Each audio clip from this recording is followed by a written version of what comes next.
নমস্কার বন্ধুরা, কেমন আছো? আশা করি সবাই খুব ভালো আছো। দেখো, আজকে পাটিসাপটা ভাজছি।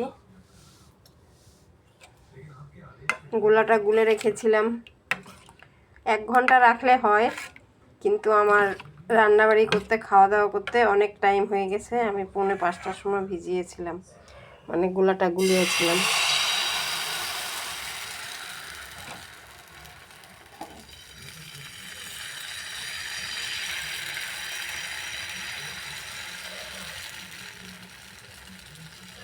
তো আমার অনেকটাই টাইম হয়ে গেছে।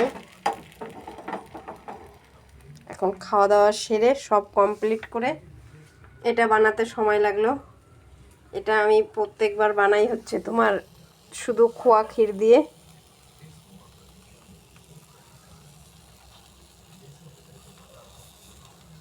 এবার এক বান্ধবী থেকে দেখে এসে, মানে দেখিনি বানাতে, শুনলাম ওর থেকে, তবে ট্রাই করি। হচ্ছে কিছুটা নুনিয়া আতপ চাল, এই দেখো দিলে একদম সময় লাগে না। একবার নুনিয়া আতপ চালটা শুধু জলে ধুয়ে মিক্সিতে গুঁড়া করবে, একদম মিহি করবে না। তারপরে ওটাকে একটু সুজিও দিতে পারো যদি তুমি বাড়াতে চাও। আর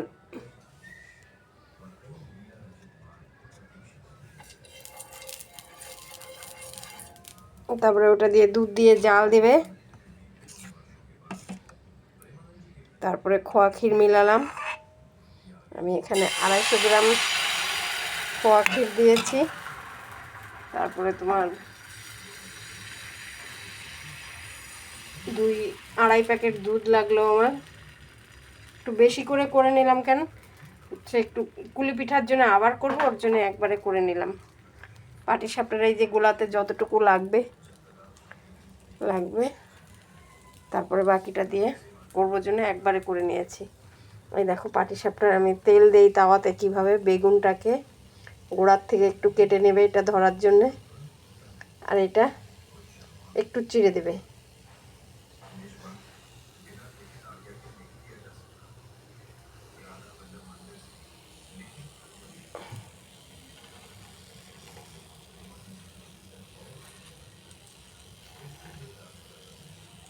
তো ওর বাড়িতে খেলাম, দেখলাম বেশ ভালোই লাগলো, খারাপ লাগেনি। তাই আমি কোনোদিন করি নেই, এবার ট্রাই করছি।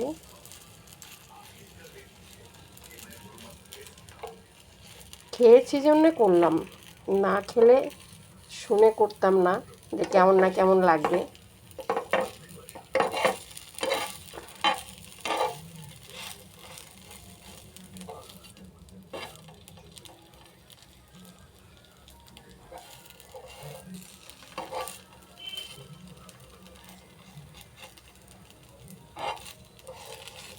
আর আমি কিনা চালের গুঁড়া দিয়েও এবার প্রথম আজকে করছি। এই দেখো, এতে তেলও কম লাগে।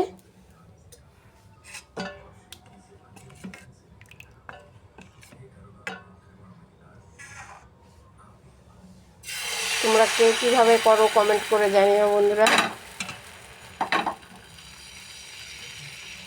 এটা আমার মাকে দেখতাম, মার থেকে এই পদ্ধতিটা শেখা।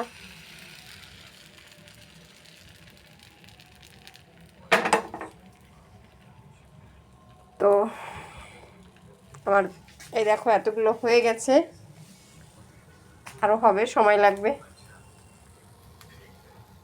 তো ভিডিওটা কেমন লাগলো কমেন্ট করে জানিও বন্ধুরা। আর সবাই চলে এসো পিঠা খাওয়ার জন্যে, সবার নিমন্ত্রণ থাকলো।